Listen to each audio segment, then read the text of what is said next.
Hi, I'm David. Welcome to my channel, My Yard Sale.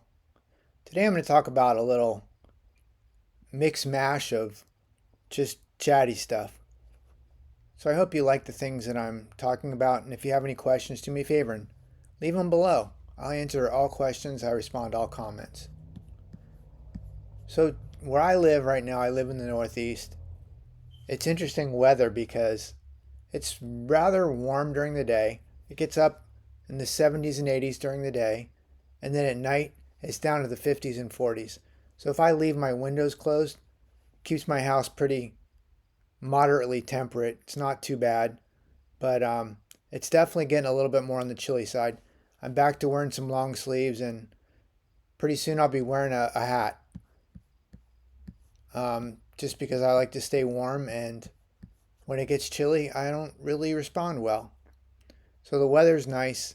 It's getting a little chilly. It feels like summer's on the definite tail end, which makes sense. I mean, I look at a calendar and I can tell that, but it's starting to feel a little bit more on the chill side. So diet wise, I'm trying to eat more on the carnivore side. I want to just eat carnivore, but holy Moses, that is like, I try to do it and I just can't seem to only eat meat. Maybe if I ate better meat, I don't know, maybe then it would be easier, but if I'm eating burger patties and cheese or just eating carnivore, I never would expect that I would be able to say this out loud, but I'll actually crave a little bit of broccoli. And yeah, I hate broccoli. But if I'm eating burger patties 2 or 3 times a day, yeah, I don't mind a little bit of or a little bit of broccoli with them. So that's kind of funny. I'm enjoying the burgers. I don't hate the burgers. It's just hard to keep them interesting. I do eat some cheese on them, and of course some salt, but I've had to add a little bit of cheese or something else to spice up the burger a little bit. So I am trying to eat more carnivore, but I'm definitely still ketovore, even though I think eating meat makes more sense to me metabolically. Makes a lot of sense. It's interesting because I used to drink a lot of alcohol. And by a lot, I mean I was a pretty regular user. And not even just a regular user. And sometimes I was a regular user, but sometimes I was a lot regular. So, I mean, I would drink a 6 pack of beer instead of a beer or more. But I can see how alcohol is so metabolically addictive because even now, if I don't eat any carbs and I only eat meat, I'll crave the carbs. And even a couple times here and there, even though I haven't drank alcohol in 2 or 3 years, even now here now and then, I'll think, oh, I could drink a beer. But it's not like I want to get drunk or catch a buzz. It's mostly my stomach talking or my body talking, saying that it wants more carbs, I feel like. Because I can eat like I don't know, a little cookie or a cookie treat or something like that, or eat some kind of treat, and then I lose that craving altogether. I'm not craving any alcohol or anything carb wise at all. Immediately after eating that whatever that is that I ate, but also any major amount of carbs or refined refined food, like some kind of treat, like almost immediately at the end of eating it, I have to go pee. It's like my body knows that as soon as I eat carbs, it knows to just flush it right to my bladder and to send it out the door. My body knows that at this point. So as soon as I eat the carbs, I'll have to pee like 2 or 3 times, even if I haven't drank any water that day. I'll still have to pee 2 or 3 times within a matter of a couple hours to try to flush out those carbs. It's interesting how the body gets used to that. I'm trying to add more fat into my diet outside of just the fat that I eat with the burger patties or the meat that I eat. I'm trying to add a little bit more fat to try to get my body more fat adapted instead of just protein and carb adapted. My body totally knows what to do with carbs, My body definitely knows what to do with meat at this point, with protein. But I think the fat, my body's still a little confused about. But I can definitely see how alcohol is metabolically addictive, not just addictive to the buzz. I can remember when I used to drink a lot. I mean, I would drink every night. I would drink some beers, usually with dinner for food or socially. But I can remember just having like an anxiety of alcohol, and I thought it was because I was just a drunk or an alcoholic, but it wasn't. It wasn't an anxiety necessarily in my brain. Even my stomach felt like it was giving me anxiety, which your body's attached directly from your stomach to your brain. So if your stomach is saying you want something, your brain is telling you you want something. And I can definitely associate that right now. So if you feel like you're addicted to something, check out your diet. It may help you adjust to not feeling addictive, or at least knowing what exactly is happening. So I bought this. I've tried this before, and I talked about this before. I bought this Huel shake meal replacement, and I'm gonna admit I love this stuff. It's a meal replacement, so they say it's one shake is equal to 5 eggs and 2 slabs of steak. There's like an adequate amount of protein, nutrients, fat, omega-3. I bought it mostly because I was going to buy vitamins to get omega-3s, but this shake provides that. And I have had this before, and what I find about Huel is it's definitely pretty high in carbs, so I have to be careful. I can't use it as food because it's too high in carbs. It wrecks my body metabolically. But as a meal replacement, replacing one meal, it seems to do me pretty good. One thing that's interesting about this Huel, and I have tried other meal replacement shakes, and Huel actually tastes good. The chocolate tastes like chocolate. It doesn't taste like chocolate flavored. It tastes like chocolate. And I appreciate that because it makes it a little bit more satisfying. But again, I have to be very careful of the carbs. If I have 2 shakes or 3 shakes in a day, it's too many carbs for me and I have a problem with it. But the chocolate in this Huel tastes like chocolate. It tastes like a chocolate shake instead of a chocolate flavored shake. So I enjoy that. No, I'm not sponsored by Huel. I should be. I do have a couple other flavors to try in the next couple of weeks, next months. So I'll talk about those too. But the chocolate with this particular one, and maybe there are other shakes out there that taste chocolatey and taste delicious, but most of the ones I've tried, they just taste chocolate flavored. This one actually tastes like it's chocolate. So I appreciate that. It's good flavored, this Huel. It's not too expensive. And again, I can drink a shake, and it is a meal replacement, not a food replacement. And I'm getting a lot of the stuff that I think that I was lacking in my diet, like omega-3s, and I don't even know what all the nutrients are, but I feel like I was lacking some stuff, and this Huel does seem to fill that gap. One thing that I noticed about this time that I also noticed last time I bought Huel, like I have retinopathy and my eyes don't always work perfectly great, but when I drink a Huel shake, somehow my eyes do get clearer.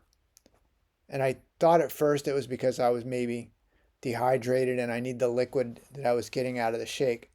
But I'll drink a couple big glasses of water, not notice a difference, and then eat a Huel shake, drink a Huel shake, and my eyesight seems to get a little bit better.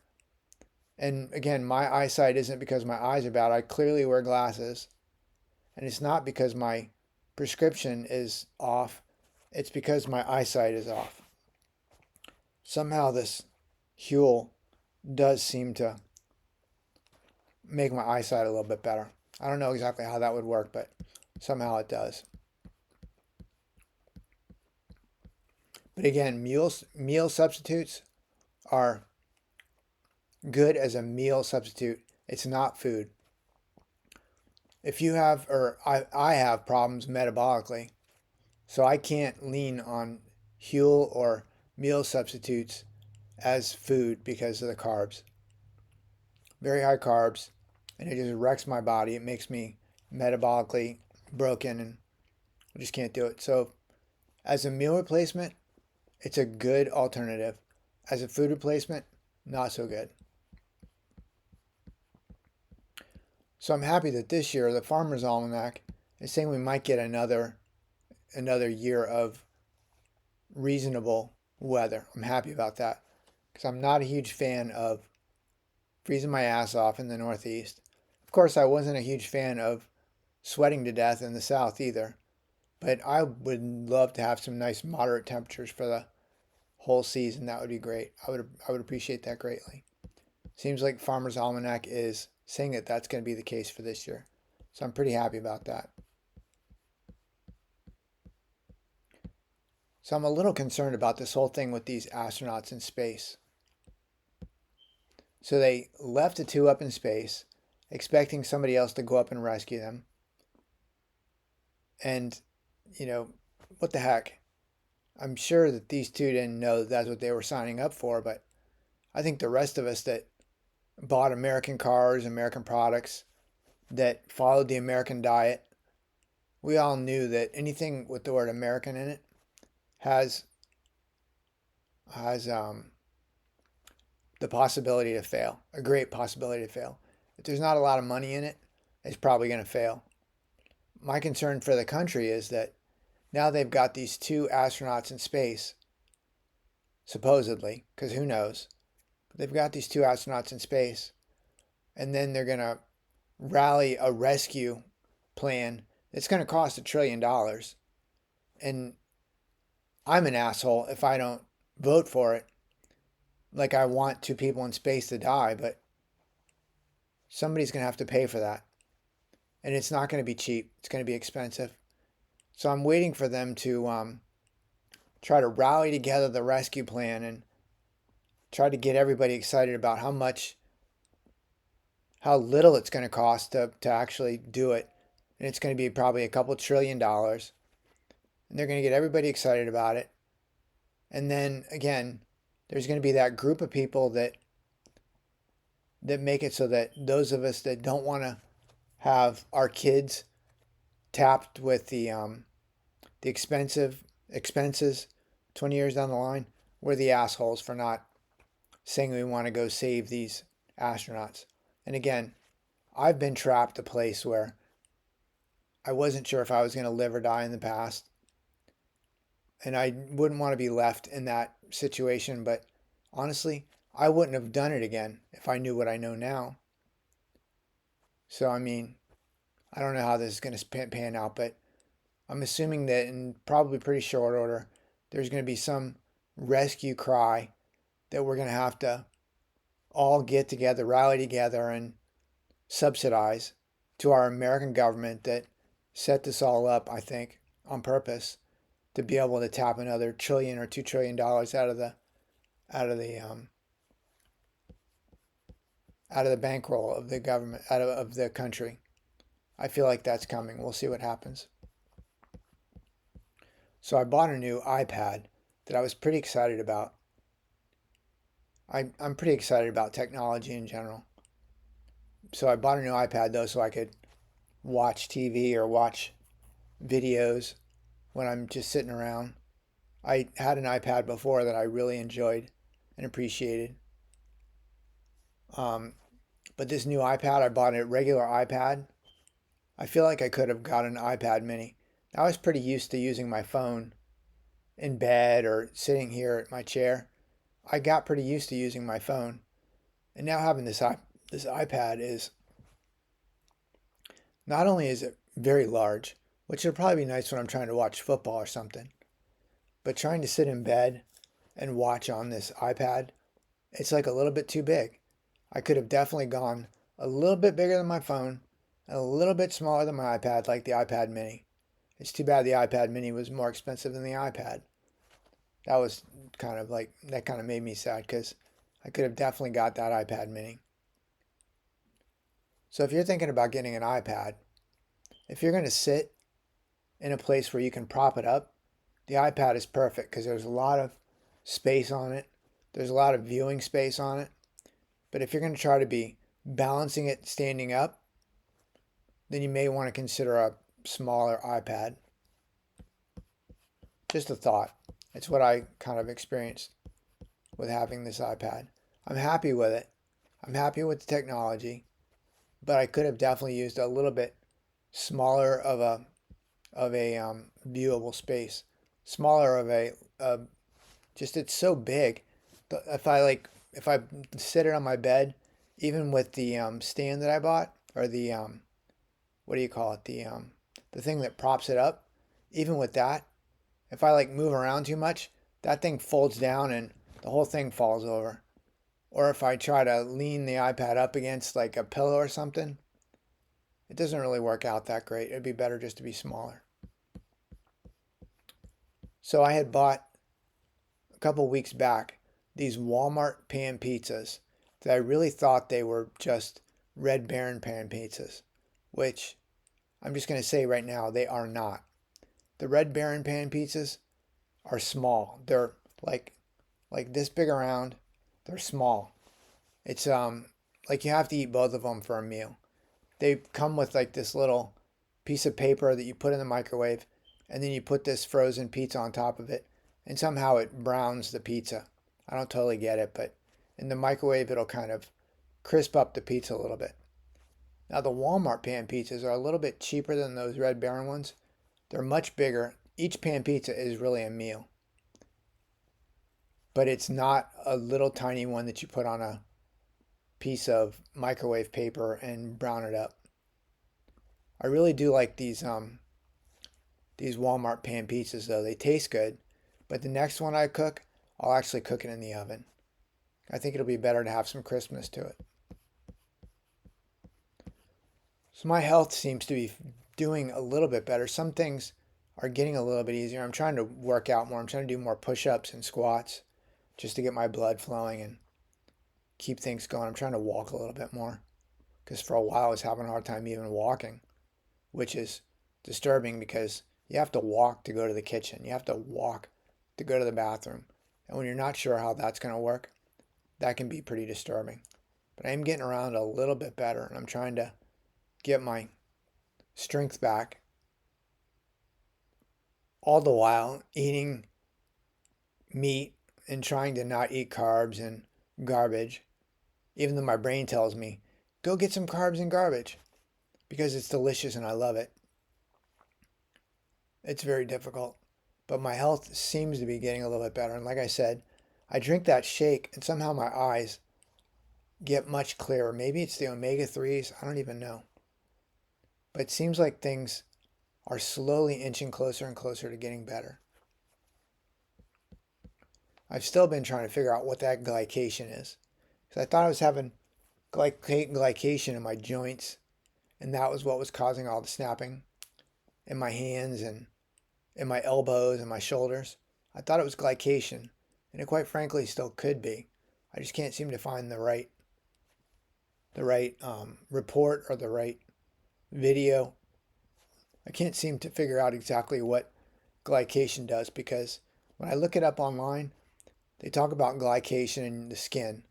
And I can see that my skin is not as healthy and as nice as it used to be. It's definitely more like wrinkly and like I feel like that's what glycation is, but I'm trying to figure out if glycation is also the joint snapping that I've been experiencing. I have read that I watched the video that said glycation is when the sugars in your body attaches to the proteins and it can gum up the joints, the tendons. It can stiffen up some of the parts in your body. And that's definitely what would be an explanation of what I've experienced. So now I'm just trying to figure out, do I get rid of glycation if I have it by eating more protein or more meat? Or do I just eat much closer to keto and much less sugar or any sugar at all? Which, quite frankly, I eat almost no sugar at all anyways. I don't really know, but glycation is a big mystery to me, but I think that it may be kind of what I've been experiencing. I'm not totally sure. Hey, if you know anything about this, do me a favor. Leave it in a comment below. I'd appreciate it. And I'm pretty sure anybody else that's watched this video or watches any of my videos would also appreciate it. So yeah, I'm trying to figure out exactly what the heck glycation is, what it does, and if you have it, how to resolve it. And all I can find is, eat a healthy diet, which I try to do anyways. I'm trying to eat less carbs and less treats. I used to give myself once a week I would have a treat, and I feel like that once a week even was a little bit too much. So now my treat is this chocolate Huel shake that I'm eating. That's my treat. But now that, even though it feels like a treat, because it is very chocolatey and delicious, it also has like all the protein that I need in a meal, as well as all the nutrients. And you can go to their website and look at their website and see what it all is in that shake. It's pretty legit, it seems like. Yeah, so that's it for the Huel thing.